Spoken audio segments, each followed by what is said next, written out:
Years ago, there was a young woman named Leah who trained tirelessly for her first marathon. Every morning before sunrise, she ran through blistering winds and aching muscle. But on the day of the race, disaster struck at mile 22. Her legs cramped, her vision blurred, and the voices around her started saying, "Just stop. It's not worth it." She was 4 miles from the finish line. She almost quit. Almost. But something inside whispered, just one more step. That one step became another, then another. And when Leah crossed the finish line, limping, crying, broken, but victorious, she learned a powerful truth. The finish line didn't move. She just had to keep moving toward it.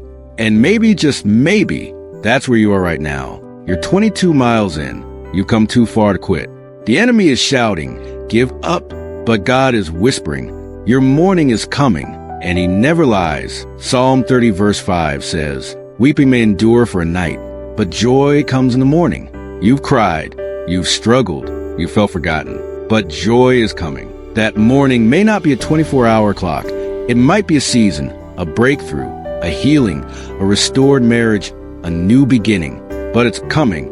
You may be in a dark night of pain or uncertainty, but it's not your end. Joseph was thrown into a pit by his own brothers, then imprisoned unjustly. That was his night, but morning came. He became a ruler in Egypt and saved his nation from famine. David was chased, threatened, hiding in caves. That was his night, but morning came. He wore the crown God promised. What is your night? Financial lack? Loss? Health battles? Feeling unseen? Listen, God does his best work in the dark. Don't mistake the silent for absent. Galatians 6 verse 9 says, "Let us not become weary in doing good, for at the proper time we will reap a harvest if we do not give up."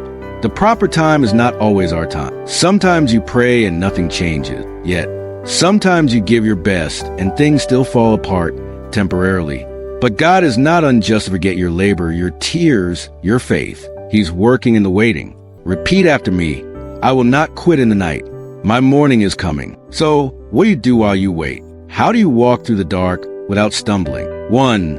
Pray persistently. Don't let silence stop your prayers. 2. Praise in the dark. Paul and Silas praised God in prison, and the earth shook. 3. Stand firm. Ephesians 6 verse 13 says, "Therefore put on the full armor of God, so that when the day of evil comes, you may be able to stand your ground, and after you have done everything to stand." 4. Speak life. Don't curse your night. Declare your morning. The night may seem long, but it can't stop the sunrise. God is faithful. There's a single mother who messaged our channel last year. She was on the verge of eviction, working 2 jobs, praying every night with her kids. One day, someone anonymously paid her rent for 6 months. She said, "The darkest night made the morning so much brighter." Never underestimate what God can do between midnight and morning. He's a God of sudden turnaround. Don't quit the race. Don't shut down your prayers. Don't give up on that child, that marriage, that calling. Romans 8 verse 28 reminds us. And we know that in all things God works for the good of those who love him. He's not done. Not with you. Not with your story. Your morning is coming. It may not look the way you expected, but it will come. When it does, you'll say like David in Psalm 40 verse 2. "He lifted me out of the pit, out of the mud and mire. He set my feet on a rock." Just don't quit. If this message spoke to you, leave a comment saying, "I'm holding on.